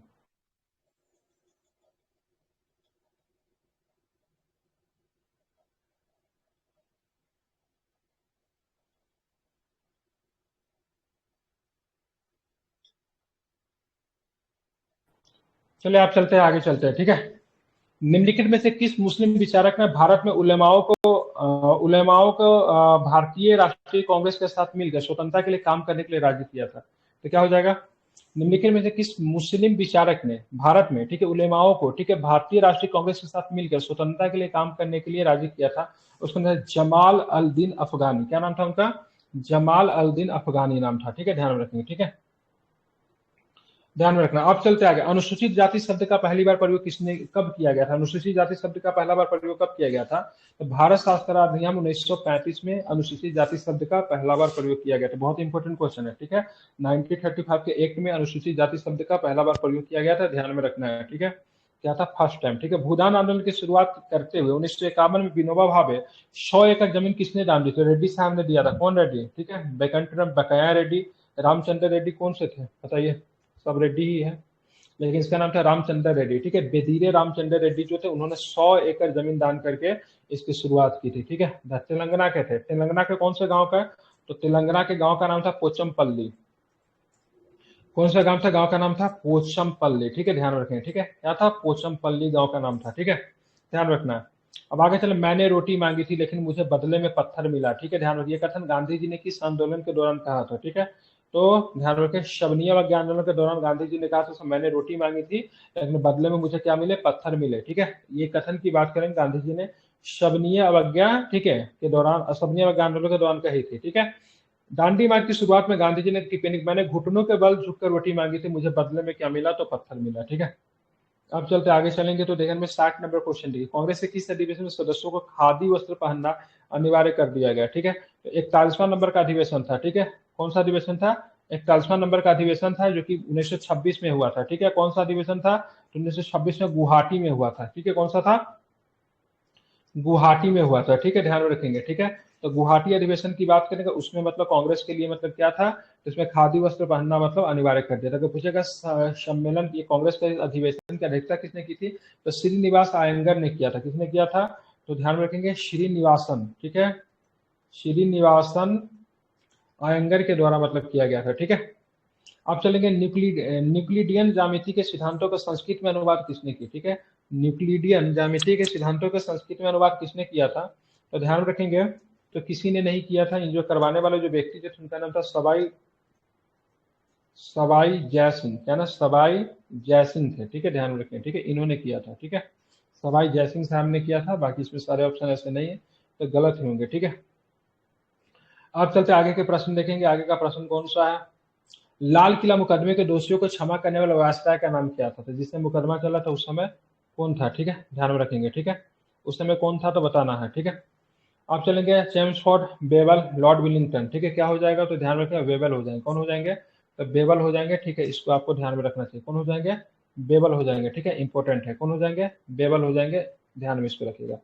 भारतीय परिषद अधिनियम 1892 के बारे में सही कथन को चुने। ठीक है, भारतीय परिषद अधिनियम 1892 के बारे में सही कथन को चुने तो क्या हो जाएगा? विधान परिषद सदस्यों का बजट पर बहस करने का अधिकार को समाप्त कर दिया गया। ठीक है, ध्यान में रखना। ठीक है, विधान परिषद सदस्यों को प्रश्न पूछने का अधिकार दिया गया। सीमित एवं अप्रत्यक्ष चुनाव का सिद्धांत को लागू किया गया। तो बताना कौन सा कथन सही है। ठीक है, तो सदस्यों के बजट पूछने का जो अधिकार जो था वो तो दिया गया। ठीक है, और सीमित तथा प्रत्यक्ष चुनाव शुरू की गई, ये भी सही है। ठीक है, ये भी सही है। ठीक है, बाकी ऊपर वाला गलत है, तो मतलब क्या है, उपयुक्त में से एक से अधिक सही होंगे। ठीक है, कि 6 दिन के नोटिस पे प्रश्न पूछने का अधिकार इसमें आ गया था। भारत छोड़ने वाली अंतिम यूरोपीय शक्ति कौन थी? जो कि भारत छोड़ने वाली सबसे अंतिम यूरोपीय शक्ति की बात करेंगे तो ध्यान रखें, पुर्तगीज थी। क्या थी? पुर्तगीज थी। क्योंकि पुर्तगीज ने भारत कब छोड़ा? पुर्तगीज ने भारत छोड़ा था 1900, कब छोड़ा था? 62 में या फिर 61 में? क्या होगा, कब छोड़ा था भारत? 61। ठीक है, तो ध्यान रखें, पुर्तगीज ने भारत कब छोड़ा था? तो 1961 में इन्होंने भारत को छोड़ा था। ठीक है, तो ध्यान रखिएगा, इंपॉर्टेंट है। ठीक है, चलिए, तो ध्यान में कौन ध्यान में रखना है, कब? 1961 में। ठीक है, अब आते हैं पानीपत की तीसरी लड़ाई, मराठा सेना का नेता कौन था? बताइए। ठीक है, तो ध्यान में इसका नाम था सदाशिवराव। ठीक है, ध्यान में सदाशिवराव की बात करेंगे तो ये मराठा सेना का मतलब, ठीक है, नेता थे। ठीक है, ध्यान रखें। ठीक है, समझ गया? तो यहाँ पे दो नेता थे, एक सदाशिवराव थे, एक विश्वासराव भाऊ भी थे। ठीक है, हालांकि सदाशिवराव को तो बना के तो भेजा तो गया था, लेकिन सॉरी, विश्वासराव भी था, सदाशिवराव था। ठीक है, तो नेता जो वास्तविक नेता जो था वो सदाशिवराव ही थे, लेकिन इनका एक भतीजा भी था जो कि पेशवा के पुत्र थे, विश्वासराव, उनको भी भेजा गया था, हालांकि वो बालक थे। ठीक है, अब चलते आगे चलेंगे तो आगे क्या प्रश्न है उसको भी जरा देखते हैं। 1919 के रॉलेट एक्ट पे विचार कर गलत कथन के सुने। इसका मुख्य उद्देश्य भारत में क्रांतिकारी गतिविधियों पे अंकुश लगाना था। इसके तहत गिरफ्तार व्यक्ति को 2 साल तक जेल में रखा जा सकता था। इसे हंटर आयोग की सिफारिश से लागू किया गया था। बताना कौन सा स्टेटमेंट इसमें सही है? हंटर आयोग। ठीक है, गलत पूछ रहा है ना, तो हंटर आयोग की सिफारिश पे इसको लागू नहीं किया गया था। बाकी ये और ये आपका सही था। गलत पूछ रहा है तो गलत ऑप्शन क्या होगा? सी वाला ही इसमें सही हो जाएगा, बाकी ऊपर का दोनों सही है। ठीक है, दूसरे गोलमेज सम्मेलन के व्यापारियों का प्रतिनिधित्व किसने किया? व्यापारी का प्रतिनिधित्व किसने किया था? ध्यान रखें, बिरला साहब ने किया था। ठीक है, किसने किया था? बिरला साहब ने व्यापारियों का मतलब क्या किया था? प्रतिनिधित्व किया था। ठीक है, नील विद्रोह के बारे में कौन सा कथन गलत? 1860 में बंगाल में विद्रोह हुआ। ठीक है, तो ध्यान में रखेंगे, तो इसमें कौन सा गलत पूछ रहा है? ठीक है, बताइए, आज ही की क्लास में पता है ना। इसके नेता दिगंबर विश्वास और विष्णु विश्वास है। बंकिम चंद्र चटर्जी ने अपनी पुस्तक में नील दर्पण के बारे में लिखा है। ठीक है, तो बताना है क्या होगा। है ये हम्म दोनों सही है। दिन है ना, तो और इसमें बोला सन्यासी कौन सा रिवोल्ट गलत में है? वो मैं बंकिम चंद्र चटर्जी के बारे में नहीं होगा। ठीक है, ये सन्यासी विद्रोह के बारे में किसने लिखा है? थी में जो हरिचंद मुखर्जी की महत्वपूर्ण भूमिका थी, क्योंकि उसने नील दर्पण पे आधारित जो था, नील दर्पण जो था ना यहाँ पे, ठीक है, दीनबंधु मित्र की नाटक नील दर्पण पे आधारित है। ठीक है, ध्यान, स्थान की बात के बंगाल में होगा। नेता कौन होगा? हिंदू दिगंबर विश्वास और विष्णु विश्वास। नील दर्पण का समर्थक समाचार की बात करेंगे तो हरिचंद्र मुखर्जी का था, हिंदू पैट्रियट था। ठीक है, विद्रोह की जांच के लिए गठित आयोग जो था नील आयोग था। नील आयोग का अध्यक्ष कौन था? शीटो नकार था। क्या नाम था उसका? नील आयोग का अध्यक्ष कौन बनाया गया था? शीटो नकार। ठीक है, ध्यान में, भारत बिहार में जो नील का खेती समाप्ति करने के लिए एक अध्यक्षता जो की गई थी। ठीक है, ध्यान में रखेंगे, उसका क्या था? तो उसको ध्यान में रखना, उसका क्या था? तो उसका तो एफजी सलाह उसका नेतृत्व कर रहे थे। नील विद्रोह पे लिखी गई नाटक नील दर्पण है। ठीक है, ध्यान रखेंगे। ठीक है, तो बंकिम चंद्र चटर्जी का नील दर्पण थोड़ी ना है। ठीक है, क्या होगा? तो किनका है? तो दीनबंधु मित्र का है। ठीक है, समझ गए? राज्य के खजाने को मुर्शिदाबाद से कलकत्ता किसने हस्तांतरित किया? ठीक है, तो मुर्शिदाबाद से कोलकाता हस्तांतरित करने का श्रेय जाता है वॉरेन हेस्टिंग्स को जाता है। किसे जाता है? वॉरेन हेस्टिंग्स ने। ठीक है, राज्य के कारखाना की बात करेंगे तो मुर्शिदाबाद से कलकत्ता हस्तांतरित कर दिया था। ठीक है, कहा गया? Warren Hastings. ठीक है, किसने? Warren Hastings. ठीक है, अब बात है 1857 के विद्रोह को सभ्यता बर्बरता के बीच में संघर्ष के रूप में किसने वर्णित किया? किसने वर्णित किया? सभ्यता। ठीक है, किसने किया था? ध्यान में, टी आर होम्स ने किया था। किसने किया था? T our homes. डिजरायली ने राष्ट्रीय स्तर का विद्रोह बताया था। ठीक है, ऐसा बेशक क्वेश्चन है। नामधारी आंदोलन किसने शुरू किया? नामधारी आंदोलन, तो नामधारी आंदोलन की शुरुआत बाबा राम सिंह ने की थी। ठीक है, कूका आंदोलन का जो नेता जो थे ना, बाबा राम सिंह, उन्होंने नामधारी आंदोलन शुरू किया था। ठीक है, सॉरी, एक मिनट, हाँ, नामधारी आंदोलन की शुरुआत बाबा राम सिंह ने की थी। राम सिंह कूका आंदोलन के संस्थापक बाबा बालक सिंह के अनुयायी थे, ठीक है। ये लोग सफेद पगड़ी के साथ सफेद कपड़े पहनते थे, ठीक है। रैयत एसोसिएशन की स्थापना किसने की? रैयत एसोसिएशन की स्थापना किसने की थी? एनजी रंगा ने की। किसने की थी? तो एनजी रंगा ने की थी, ठीक है। राजा राम मोहन किसके आलोचक थे? ठीक है, राजा राम मोहन किसके आलोचक थे? ठीक है, तो बहुदेववाद के आलोचक थे ये, ठीक है। मूर्ति पूजा के मूर्ति आलोचक पूजा के भी थे कि नहीं थे? तो ध्यान रखेंगे क्या हो जाएगा, तो क्या होगा इसका आंसर? केवल एक होगा, एक दो होगा, क्या होगा बताइए? ठीक है, मूर्ति बहुवेदवाद के थे, ठीक है, मूर्ति पूजा के थे, ठीक है। तो उपयुक्त में से एक से अधिक, ठीक है, क्या हो जाएगा? उपयुक्त में से एक से अधिक, ठीक है। आप चलेंगे, ध्यान रखेंगे, ठीक है। तारीखे हिंद, तारीखे हिंद किसकी पुस्तक है? तारीखे हिंद, तारीखे हिंद किसकी पुस्तक है? ठीक है, तो इसका हो जाएगा अलबेरूनी अलबरूनी की की, तारीख ठीक अलबेरूनी है। तारीखे रहला किसका हो जाएगा? इब्न बतूता का। मिनाज स्वराज के तबकात रहला नासरी, ठीक है। और तारीखे दिल्ली की तारीख बात करेंगे तो खुसरो की पुस्तक हो जाएगी, ठीक है। ऑप्शन नंबर क्या हो जाएगा? 74 का बी, ठीक है। अब बात है मनसबदारी प्रणाली से संबंधित सही कथन को पहचानें, तो क्या हो जाएगा? ठीक है, मनसब एक फारसी शब्द है जिसका अर्थ पद होता है। ये मंगोल दशमलव प्रणाली पर आधारित थी। मुगल काल में अकबर ने इस प्रणाली की शुरुआत की थी। बताइए क्या सही है इसमें? एक ठीक है ये। ठीक है, सारे के सारे स्टेटमेंट सही है, ठीक है। ऑल स्टेटमेंट ट्रू है, कोई दिक्कत नहीं, ठीक है, ध्यान रखना है, ठीक है। निम्नलिखित में से कौन सी पुस्तक हर्षवर्धन के द्वारा नहीं लिखी गई थी? ठीक है, तो हर्ष चरित को तो हर्षवर्धन ने नहीं लिखा था। बाकी हर्षवर्धन ने जो पुस्तक का नाम लिखा था उसका क्या नाम था? रत्नावली था, विदेशिका था और नागानंद था, ठीक है। ठीक है, ध्यान में इसको रखें, क्या था? रत्नावली, विदेशिका और नागानंद की बात करेंगे, इसके द्वारा लिखा गया था, ठीक है। सूरदास निम्नलिखित में किस संत के शिष्य थे? ठीक है, सूरदास की बात की, किस संत के शिष्य थे? बल्लभाचार्य के थे। किनके थे?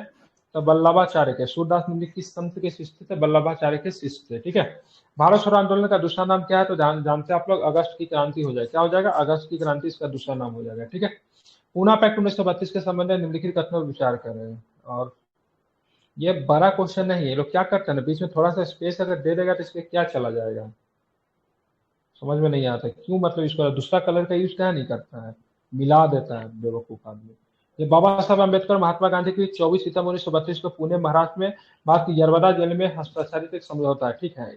इस पर पंडित मदन मोहन मालवीय और बी आर अम्बेडकर और कुछ दलित नेताओं ने हस्ताक्षर किए थे, ताकि ब्रिटिश भारत के राज्य विधानसभा के सदस्यों के चुनाव के दलितों को अलग निर्वाचित देने वाले मैकडोनाल्ड अवार्ड को रद्द करने के लिए गांधी जी द्वारा यरवदा जेल में दिए गए आमरण अनशन को खत्म करने के लिए किया जा सके, ठीक है। तो दोनों के दोनों स्टेटमेंट की बात करेंगे तो दोनों के दोनों स्टेटमेंट जो है आपका सही है, कोई दिक्कत नहीं। गांधी जी के भी यहाँ पे पंडित मदन मोहन मालवीय जी ने साइन किया था, ये भी आपको ध्यान में रखना है, ठीक है। गांधी जी के सत्य के साथ मेरे प्रयोग की कहानी मूल रूप से गुजराती में लिखी गई थी। इसका अंग्रेजी अनुवाद किसने किया था? अंग्रेजी अनुवाद किया था, अच्छा ध्यान रखें किसने किया था? महादेव देसाई जो थे, इनका अंग्रेजी अनुवाद इन्होंने किया था, ठीक है, ध्यान में रखें, इंपॉर्टेंट है, ठीक है। और ध्यान में रखना, महादेव देसाई की निजी सचिव के रूप में नौकरी के लिए जाने जाते हैं। इनकी मृत्यु 1942 में हो गई थी। महादेव देसाई की मृत्यु की बात कर 15 अगस्त 1942 की हो गई थी, ठीक है। निम्नलिखित में कौन सी पुस्तक भगत सिंह के द्वारा नहीं लिखी गई थी? मैं नासिक क्यों हूँ, जेल डायरी और अन्य लेखन उनके द्वारा लिखा गया। युवा राजनीतिक कार्यकर्ताओं के लिए, ठीक है, ये भी सही है। प्रिजेंट डायरी की बात करेंगे तो जयप्रकाश नारायण जी की है, क्या है? जेपी नारायण, जयप्रकाश नारायण जी का ये पुस्तक लिखा हुआ है, ठीक है। बाकी सबके सब क्या है? तो भगत सिंह जी का है, ठीक है। निम्नलिखित में से कौन सा नेता उदारवादी नहीं था? ठीक है, तो बिपिन चंद्र पॉल की बात करेंगे तो ये उदारवादी नेता नहीं थे, ठीक है, ध्यान में रखेंगे।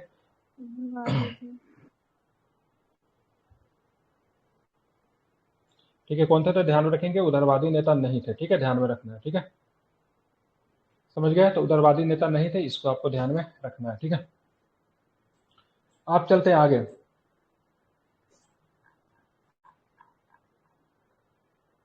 बैंकों का राष्ट्रीयकरण किस पंचवर्षीय योजना के अंतर्गत मतलब किया गया? ठीक है, बताना। बैंकों का राष्ट्रीयकरण की बात करेंगे तो किस में? तो 4th में किया गया, ठीक है।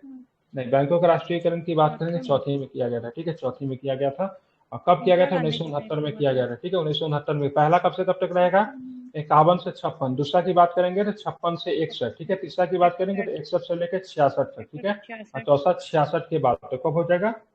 जब 1969 में होता है, हाँ, ठीक है, तो कब क्या? 1969 में, ठीक है। रीमा देवी जी आई है, फूल लाए जा आपके लिए थोड़ा सा। अब आते हैं 84 नंबर प्रश्न देखते हैं, ठीक है।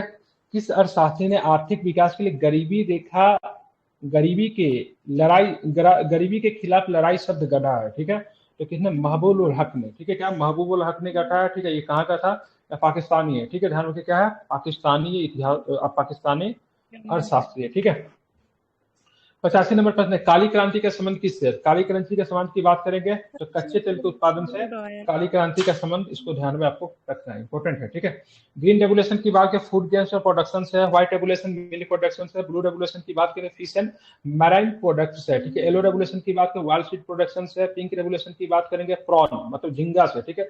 गोल्डन रेवोल्यूशन की बात करेंगे तो बागवानी फसल से, जिसको सुनहरा कहते हैं। राउंड रेवोल्यूशन की बात करेंगे तो पोटैटो से, जिसको गोल क्रांति कहते हैं। रेड रेवोल्यूशन की बात करेंगे तो मांस से है।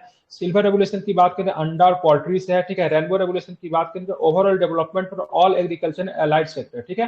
मतलब ये रेनबो की बात करेंगे तो क्या ओवरऑल सारे से, ठीक है, ध्यान रखेंगे, ठीक है, सारे से। एक ही ध्यान, फादर ऑफ द रेवोल्यूशन कौन है, तो रेनबो रेवोल्यूशन के फादर नीतीश कुमार है, इंपॉर्टेंट है, ठीक है।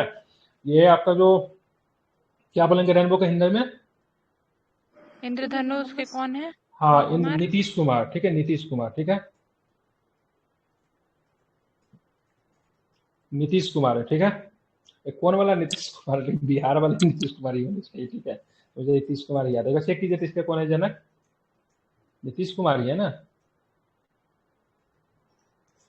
ठीक है, एक बार चेक कर लीजिए, ठीक है। और सार्वजनिक स्वामित्व से निजी स्वामित्व में परिसंपत्तियों या सेवाओं के हस्तांतरण को क्या कहते हैं, ठीक है। सार्वजनिक से निजी में चला जाना, इसको क्या बोलते हैं, इसको बोलते हैं प्राइवेटाइजेशन बोलते हैं, निजीकरण बोलते हैं, ठीक है। FLEO, ठीक है, का मतलब क्या होता है, ठीक है। FLEO का मतलब क्या होता है, तो भारतीय निर्यात संगठन महासंघ, ठीक है, भारतीय निर्यात संगठन महासंघ, ठीक है।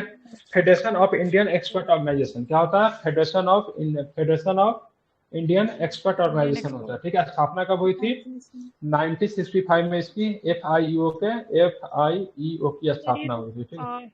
अरुण कृष्णन लिख रहा है father of rainbow revolution in India. Arun Krishnan जनक बोल साउथ रहे के कोई। एक बार फिर से चेक कीजिए, और भी चेक कीजिए और क्या है इसका। ट्राइफेड को निम्नलिखित में से किसने विकसित किया, ट्राइफेड को निम्नलिखित में से किसने विकसित किया, ट्राइफेड को आदिवासियों के हितों को निजी व्यापारियों के शोषण से बचाना, क्यों किया गया था विकसित, तो आदिवासियों को ध्यान में रखेंगे, व्यापारियों के शोषण से आदिवासियों को हितों को बचाना, इसके लिए ट्राइफेड का किया गया था, ठीक है, ध्यान रखेंगे, ठीक है। भारतीय जनजातीय सहकारी विपणन महासंघ, जिसको बोलते हैं ट्राइफेड कहते हैं, ठीक है, जो जनजातीय कल्याण मंत्रालय के अधीन काम करता है। स्थापना कब हुआ था ट्राइफेड का, 1984 में इसकी स्थापना हुआ था, ठीक है। और केंद्र सरकार के किस मंत्री ने अभी हाल में ही विदेश व्यापार नीति 2023 जारी की है, ठीक है, तो कौन सा करेगा, ठीक है, तो ध्यान रखें पीयूष गोयल ने, ठीक है, जो कि व्यापार मंत्री भी है, ठीक है। तो यहाँ पे केंद्र सरकार ने किस मंत्री ने हाल में नई विदेश व्यापार नीति 2023 जारी की है, तो केंद्र सरकार सॉरी पीयूष गोयल ने, ठीक है। अब आते हैं देखेंगे हस्तांतरण भुगतान के संबंध में निम्नलिखित कथनों पर विचार करना है, ठीक है। हस्तांतरण भुगतान किसी व्यक्ति या संगठन को किया जाने वाला एक तरफा भुगतान है जिसने उसके बदले में कोई सामान या सेवा नहीं दी है, ठीक है, उसका भुगतान आदान प्रदान नहीं किया गया है, बिना शर्त बेल आउट और सब्सिडी सहित, ठीक है। निगमों को सरकार द्वारा किए जाने वाले भुगतान को आमतौर पर हस्तांतरण भुगतान के रूप में वर्णित किया जाता है, ठीक है। बताना कौन सा सही है, तो केवल एक सही है, ठीक है। कौन सा स्टेटमेंट सही है, तो केवल एक स्टेटमेंट आपका सही है। CDB के संबंध में निम्नलिखित कथनों पर विचार करें, यह सूक्ष्म लघु और मध्यम उद्यम MSME के क्षेत्र में संवर्धन वित्त पोषण विकास के लिए प्रमुख वित्तीय संस्थान के रूप में कार्य करता है। यह गैर सार्वजनिक निकाय है जिसका गठन, ठीक है, 1990 में वित्त मंत्रालय के एक प्रस्ताव के द्वारा किया गया था। बताना कौन सा स्टेटमेंट सही है, ठीक है। तो 91 की बात करेंगे तो ध्यान रखिएगा केवल पहला ऑप्शन सही है, क्योंकि इसकी एक गैर सार्वजनिक नहीं, ठीक है, ध्यान रखना क्या होगा, 1990 में स्थापना तो हुई थी इसकी, ठीक है, ध्यान रखेंगे, ठीक है, पार्लियामेंट एक्ट से हुआ था, हाँ, ठीक है, इसका वित्त मंत्रालय वगैरह के द्वारा नहीं किया होगा, भारतीय संसद के अधिनियम के तहत, ठीक है, भारतीय संसद के अधिनियम के तहत किया गया था, ना कि वित्त मंत्रालय के द्वारा, ठीक है। सार्वजनिक निकाय का दर्जा देने का वित्त मंत्रालय का कोई वो नहीं है, ठीक है। और 1990 में इसका मुख्यालय कहाँ है, इसकी मुख्यालय सिडबी की कहाँ है, लखनऊ, कहाँ पे, लखनऊ में इसकी मुख्यालय है, ठीक है। अब 92 नंबर क्वेश्चन देखते हैं, भारत में जेंडर बस्टिंग के संदर्भ में जेंडर बजटिंग के संबंध में निम्नलिखित कथनों पर विचार। इस शब्द का पहली बार प्रयोग 1969 में, ठीक है, इस शब्द का पहली बार 1969 में केंद्रीय बजट के दौरान किया गया था, जब इंदिरा गांधी प्रधानमंत्री बनी थी, ठीक है। इंदिरा गांधी प्राइम मिनिस्टर तो 1967 में ही बन गई थी, ठीक है। भारत में जेंडर बस्टिंग स्टेटमेंट का पहला भाग पूरी तरह से महिलाओं को समर्पित है। बताना निम्नलिखित में से कौन सा कथन सही है, दूसरा स्टेटमेंट पूरी तरीके से सही है।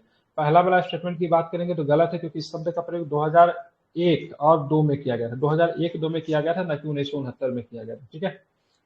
क्योंकि इसमें जो बजट जो होता है पूरी तरह किसके लिए होता है, तो महिलाओं के लिए होता है। ठीक है, अब आते 93 नंबर क्वेश्चन देखते हैं। निम्नलिखित में से कौन सा संयोजन, ठीक है, असंभव त्रिमूर्ति का निर्माण करता है जो अक्सर समाचार पत्रों में दिखाई देता है। ठीक है, निम्नलिखित कौन सा संयोजन असंभव त्रिमूर्ति का निर्माण जो अक्सर समाचार पत्रों में दिखाई देता है। ठीक है, तो ध्यान रखिए इसका निश्चित विनिमय दर सही है। ठीक है, अस्थिर विनिमय दर ये भी सही है, स्वायत्त मौद्रिक नीति ये भी सही है। ठीक है, इसका चौथा नंबर जो है पूर्ण पूंजी गतिशीलता की बात करेंगे, गलत दिया है। ठीक है, इसमें कौन कौन है, तो निश्चित विदेशी विनिमय दर है, ठीक है, पूर्ण पूंजी गतिशीलता शामिल है, तो स्वायत्त मौद्रिक नीति भी शामिल है। मतलब 1, 2, 4 इसका ऑप्शन होगा। आप चलते आगे देखेंगे हिंग कहाँ से आता है। ठीक है, हिंग की बात करें कहाँ से आता है, तो हिंग जो है सो आपको जड़ में मिलता है। कहाँ पे मिलता है हिंग, तो हिंग जो आता है आपको जड़ में मिलता है। ठीक है, ध्यान में कहाँ पे मिलता है, जड़ रस से आपको क्या होता है, हिंग मिलता है। राष्ट्रीय हैजा एवं आन संस्थान कहाँ पे स्थित है। ठीक है, राष्ट्रीय हैजा एवं आन संस्थान कहाँ पे स्थित है, तो ध्यान रखिए कहाँ पे, तो ये आपको कहाँ पे मिलेगा, कोलकाता में मिलेगा। कहाँ पे मिलेगा, कोलकाता में मिलेगा। ठीक है, पृथ्वी पर अधिकांश ऑक्सीजन किसके द्वारा उत्पादित होता है, तो पृथ्वी पर अधिकांश ऑक्सीजन की बात करेंगे तो किसके द्वारा उत्पादित होती है, तो ध्यान रखिए क्या हो जाए, शैवाल। ठीक है, पृथ्वी पर अधिकांश ऑक्सीजन किसके द्वारा उत्पादित होती है, तो ध्यान रखेंगे तो दुनिया में अवमंडलीय ऑक्सीजन का लगभग 75% वैश्विक महासागरों में, ठीक है, फाइटोप्लांक्टन द्वारा उत्पादित किया जाता है। दूसरे शब्दों में शैवाल होता है। ठीक है, पौधे के समान शैवाल प्रकाश संश्लेषण करते हैं। ठीक है, एक प्रक्रिया जिसके माध्यम से हरे पौधे सूर्य प्रकाश और क्लोरोफिल जो पौधे में हरे रंग के लिए जिम्मेदार रसायन की उपस्थिति में कार्बन डाइऑक्साइड को ऊर्जा में परिवर्तित करते हैं और ऑक्सीजन को उपोत्पाद करते हैं। ठीक है, अब वैक्यूम फ्लास्क का आविष्कार किसने किया, वैक्यूम फ्लास्क का आविष्कार किसने किया, बताइए क्या होगा इसका, वैक्यूम फ्लास्क का आविष्कार किसने किया, जेम्स वेबर ने किया। किसने किया था, जेम्स, क्योंकि कूलेन होगा नहीं, आइंस्टीन होगा नहीं। निम्नलिखित में से कौन सी अदिश राशि है, बताना, निम्नलिखित में से कौन सी अदिश राशि है, तो क्या बताएंगे। ठीक है, निम्नलिखित में से कौन सी अदिश राशि है, तो उष्मा जो है सो आपकी क्या है, सो अदिश राशि है। ठीक है, बाकी विद्युत प्रभाव दबाव दोनों के दोनों सदिश राशि है। रंगों के अध्ययन को क्या बोलते हैं, बताइए, रंगों के अध्ययन को क्या कहा जाता है। ठीक है, तो रंगों का अध्ययन की बात करेंगे, ध्यान में क्रोमेटिक्स कहते हैं। क्या बोलते हैं, दोनों कोई नहीं है। ठीक है, इसमें क्या हो जाएगा, रंगों का अध्ययन को क्या बोलते हैं, तो क्रोमेटिक्स कहते हैं। ठीक है, क्या कहते हैं, क्या बोलते हैं, क्रोनोलॉजी में क्या होता है, समय विज्ञान को क्रोनोलॉजी कहते हैं। ठीक है, प्राकृतिक अन्यत्र विज्ञान तो हो नहीं सकता। ठीक है, तो क्रोनोलॉजी को समझिए जा रहा है। ठीक है, तो बोले नहीं सर रंगों के अध्ययन को समझिए, क्रोनोलॉजी का मतलब समय को समझिए। ठीक है, अधिक ऊंचाई पर उड़ते समय पक्षियों की सांस लेने में तकलीफ क्यों होती है, ठीक है, क्या रीजन है, तो उनके पास अतिरिक्त वायु कोष है, इसलिए मतलब क्या होता है, उनके मतलब क्या होता है, उनको मतलब अधिक ऊंचाई पर उड़ते समय सांस लेने की तकलीफ नहीं होती है। ठीक है, ध्यान में रखना है। ठीक है, अपनी रेडियोधर्मिता का यूरेनियम अस्थायी रूप से किस तत्व में परिवर्तन हो जाता है। ठीक है, तो किस रूप में परिवर्तन हो जाता है, तो इनमें से कोई भी नहीं। ठीक है, ध्यान रखें इनमें से कोई भी नहीं होता है। ठीक है, तो क्या होगा इसका आंसर, मतलब किसी में परिवर्तित होता है क्या, ठीक है, शीशे की स्थिति में परिवर्तन होता है। किसमें होता है, किसमें होता है, शीशे में। ठीक है, क्या होता है, शीशे में होता है। ठीक है, विद्युत अपघटनी सेल के विषय में निम्नलिखित में से कौन सा कथन सही है। ठीक है, विद्युत अपघटनी सेल के विषय में निम्नलिखित में से कौन सा कथन सही है, तो ध्यान रखिएगा कौन सा कथन सही है। ठीक है, बताना है, तो यह विद्युत ऊर्जा को रासायनिक ऊर्जा में परिवर्तित करता है, ये आपका सही है। ठीक है, क्या है, तो ये विद्युत ऊर्जा को रासायनिक ऊर्जा में परिवर्तित करता है, ये आपका सही है। ठीक है, अब आता है वायु स्फीति। वायु स्फीति पर्यावरण प्रदूषण के कारण होने वाली एक बीमारी जो मानव को डैश को प्रभावित करती है। ठीक है, तो वात स्फीति पर्यावरण प्रदूषण की वजह से होगा, तो किसको प्रभावित करेगा, फेफड़ा को प्रभावित करेगा। ठीक है, किसको प्रभावित करेगा,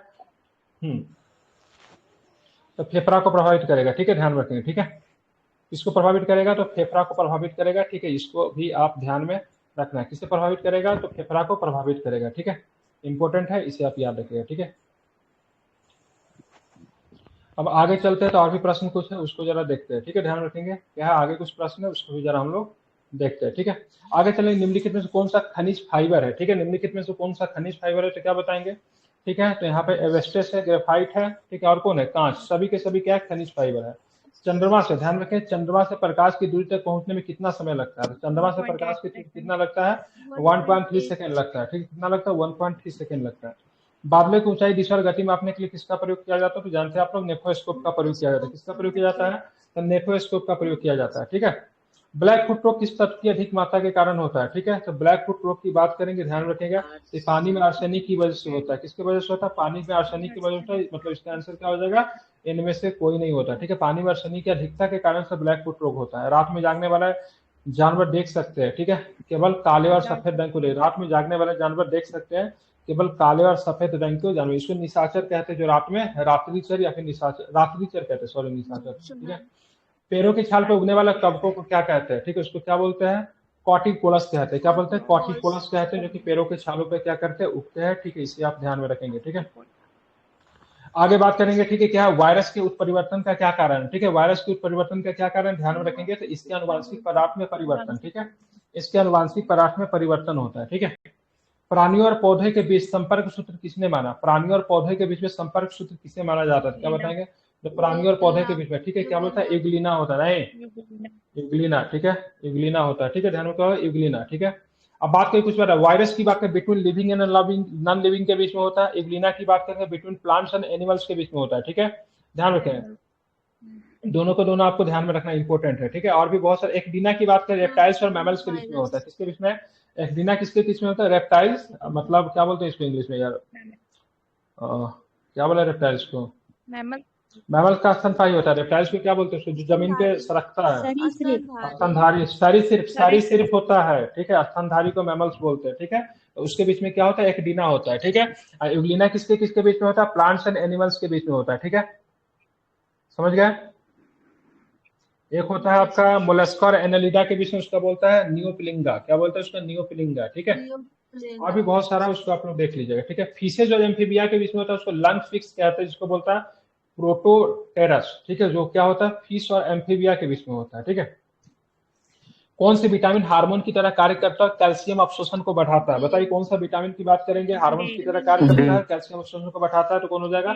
डी होता है। Very good. ठीक है, कारों की सुरक्षा के लिए इस्तेमाल किए जाने वाले एयरबैग किससे भरे होते हैं? ठीक है, क्या चीज से भर देंगे? कारों की सुरक्षा, बहुत सुंदर क्वेश्चन है। ठीक है, तो सोडियम एजाइड क्या होता है? क्या होता है? सोडियम एजाइड से एयरबैग को भरा जाता है। ठीक है, जो कि काफी जब तगड़ा जब टक्कर होता है तो ऑटोमेटिक क्या होता है? खुल जाता है, जान की रक्षा करता है। ठीक है, निम्नलिखित में से बात करें कौन अंडे और दूध दोनों देता है? ठीक है, अंडे भी देता है, दूध भी दोनों देता है। ठीक है, ध्यान रखेंगे। तो प्लेटिपस भी देता है और एकाडीना भी देता है। ठीक है, प्लेटिपस और एकाडीना दोनों को दोनों देता है। ठीक है, पक्षी और मतलब जानवर के बीच की कड़ी मानी जाती है ना, इसलिए दोनों देता है। ठीक है, गुणसूत्र निम्नलिखित में से किससे बने होते हैं? गुणसूत्र की बात करें, निम्नलिखित में से किससे बने होते हैं? डीएनए और हिस्टोन प्रोटीन। ठीक है, डीएनए के भी होता है, हिस्टोन प्रोटीन की, इसलिए इसका आंसर उपयुक्त में से एक से अधिक हो। अच्छा सब्सिड किया इस बार। ठीक है, प्रोटोजोआ परजीवी के कारण कौन सा रोग होता है? ठीक है, तो प्रोटोजोआ परजीवी के कारण कौन सा रोग होता है? तो कौन सा रोग होता है? कालाजार होता है। कौन सा होता है? कालाजार होता है। ठीक है, रक्त में एंटीबॉडी एंटीजन के अध्ययन को क्या कहते थे? रक्त में एंटीबॉडी और एंटीजन के अध्ययन को क्या कहते हैं? तो क्या बताएंगे? क्या बोलते हैं? ध्यान रखेंगे। तो क्या होता है? तो इसके क्या होता है? फाइकोलॉजी तो नहीं होगा, कवक विज्ञान नहीं होगा, वृक्ष का विज्ञान नहीं होगा। ठीक है, अब चलेंगे आगे, देखेंगे क्या होता है। इनमें से कोई भी नहीं होगा। ठीक है, ध्यान रखेंगे, ध्यान रखें। ठीक है, ध्यान में सीरोलॉजी होता है। ठीक है, ध्यान रखें। ठीक है, क्या होता है वो? सीरोलॉजी। क्या होता है?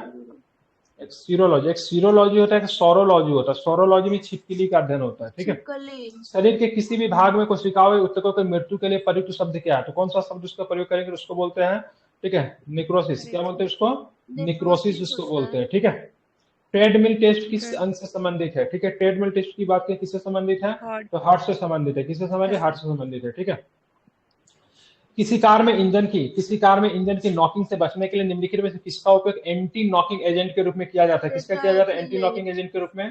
ठीक है, तो क्या उसको बोलते हैं? तो इसको बोलते हैं टेट्राएथिल लेड। क्या होता है? ठीक है, ध्यान में रखेंगे। ठीक है, प्लाज्मा में रक्त का प्रतिशत कितना होता है? तो प्लाज्मा रक्त के प्रतिशत की बात करेंगे तो 90% तक आपको रक्त आपको देखने जल देखने को मिलता है प्लाज्मा में। ठीक है, किस तापमान पर? ठीक है, किस तापमान पर अति चालकता में अरबों रुपए की बचत करके जबरदस्त आर्थिक लाभ हो सकता है? ठीक है, तो क्या बताएंगे किस तापमान पर हो सकता है? क्या होगा इसका आंसर?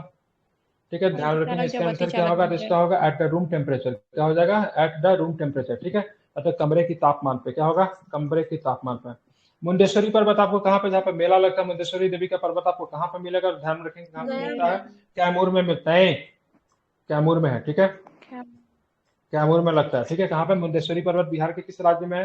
बिहार के किस जिला में? सॉरी, कैमूर में। मैथिली को संविधान के 8वें अनुसूची में कब शामिल किया गया? तो 2003 में शामिल किया गया। ठीक है, बिहार के, बिल्कुल ठीक है, बिहार के उत्तरी क्षेत्र में कितने नदी दोआबों का आपको मिलेगा? ठीक है, तो कितने मिलेगा?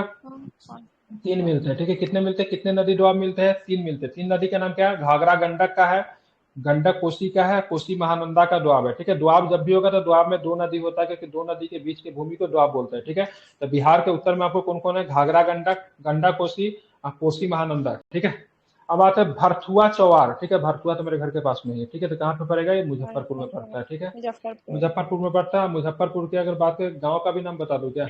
ठीक है, ये और आई में पड़ता है, ठीक है, मेरा ही प्रखंड है ये, ठीक है, और आई में पड़ता है, ठीक है, वेटलैंड भरतुआ। है। हाँ नहीं, वेटलैंड नहीं है, ठीक है, चौर है, पानी का बहुत बड़ा हिस्सा है, ठीक है, हालांकि अच्छा लगता है देखने में।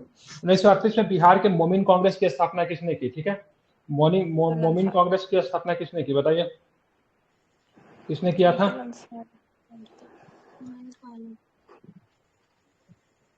तो ध्यान रखिए, अब्दुल अंसारी, ठीक है, कौन हो जाएगा? अब्दुल अंसारी साहब ने किया था, ठीक है, कब किया था? 1938 में, ठीक है। अब आते हैं नासिरगंज। नासिरगंज जल विद्युत परियोजना बिहार के किस जिले में स्थित है, ठीक है, तो नासिरगंज की बात करें रोहतास में है, ठीक है, कहाँ पे है? रोहतास में, ठीक है, रोहतास। सारा का सारा क्वेश्चन है केबीसी नैनो से आ रहा है, ठीक है। टसर रेशम का उत्पादन कहाँ किया जाता है? बिहार में भागलपुर में किया जाता है। भागलपुर। कहाँ पे किया जाता है? तो भागलपुर में किया जाता है टसर रेशम का उत्पादन, ठीक है, ध्यान रखेंगे, ठीक है।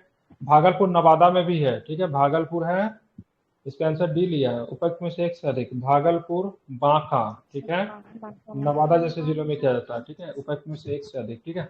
बिहार में निम्नलिखित कौन सा जिला नेपाल के साथ सीमा नहीं बनाता, ठीक है, तो गया जो है सो नेपाल के साथ सीमा नहीं बनाता, किसके साथ बनाता है? तो झारखंड के साथ सीमा बनाता है, ठीक है।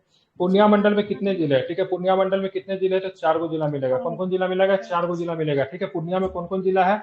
तो 4 गो जिला है, ठीक है, ध्यान में रखेंगे, ठीक है। हाँ बिल्कुल, ठीक है, तो ध्यान रखिएगा। अब हम बात है भागलपुर में आपको 2 ही मिलेगा, ठीक है, बांका और भागलपुर मिलेगा। दरभंगा में आपको दरभंगा, मधुबनी, समस्तीपुर 3 को मिलेगा। कोसी में आपको मिलेगा, कोसी में मिलेगा, ठीक है, ध्यान रखिए। मधेपुरा, सहरसा, सुपौल मिलेगा। मगध में आपको जिला की संख्या मिलेगा 5, ठीक है, अरवल है, औरंगाबाद है, गया है, जहानाबाद, नवादा है, ठीक है। मुंगेर में आपको मिलेगा, क्या मिलेगा? मुंगेर में आपको मिलेगा बेगूसराय, जमुई, खगड़िया, ठीक है, मुंगेर, लखीसराय, शेखपुरा, ठीक है। जिला की संख्या कितना है? यहाँ पे आपको मिलेगा 6 जिला मिलेगा। पटना में आपको मिलेगा भोजपुर, बक्सर, कैमूर, पटना, रोहतास, नालंदा, ठीक है। अब आते हैं आगे, आएंगे तो आगे मिलेगा आपको पूर्णिया, पूर्णिया मिलेगा, अररिया, कटिहार, किशनगंज, पूर्णिया, 4 गो जिला आपको यहाँ पे मिलेगा। सारण में मिलेगा, छपरा, सीवान, गोपालगंज 3 में। तिरहुत में आपको मिलेगा, फिर से आपको मिलेगा 7 गो, ठीक है। ईस्ट चंपारण, सॉरी 7 गो नहीं 6 गो होना चाहिए ना। ईस्ट चंपारण है, मुजफ्फरपुर, शिवहर 3 गो, सीतामढ़ी 4 गो, ठीक है, वैशाली 5 गो। वेस्ट चंपारण की बात करेंगे तो 6 गो आपको मिलेगा, ठीक है। मझार कुंड और धौला कुंड कहाँ पे आपको मिलेगा? मझार कुंड, धौला कुंड आपको मिलता है कहाँ पे मिलता है? रोहतास में मिलता है, ठीक है। विक्रमशिला गंगा डॉल्फिन सेंचुरी कहाँ पे स्थित है? आपको मिलेगा भागलपुर में मिलेगा। कहाँ पे मिलेगा? विक्रमशिला वाला कहाँ पे मिलेगा? भागलपुर में। घाघरा नदी का वैकल्पिक नाम क्या है? तो घाघरा नदी का वैकल्पिक नाम क्या है? सरयू नदी। कौन है? सरयू नदी है, ठीक है, ध्यान रखिए, ठीक है। अब बिहार में किस नदी को मतलब अशुभ माना जाता है? कर्मनाशा नदी, जो कि कामों को नाश कर देती है, ठीक है। निम्नलिखित में कौन सी दक्षिण बिहार की नदी है? तो दक्षिण बिहार की नदी की बात करेंगे तो ध्यान रखिए, कौन सी नदी दक्षिण बिहार की नदी है, ठीक है। तो कर्मनाशा, ठीक है, एक से अधिक होगा, मोर डंडा। कर्मनाशा है, कर्मनाशा भी है, सोन भी है, पुनपुन है, सबके सब दक्षिण बिहार की नदी है, ठीक है।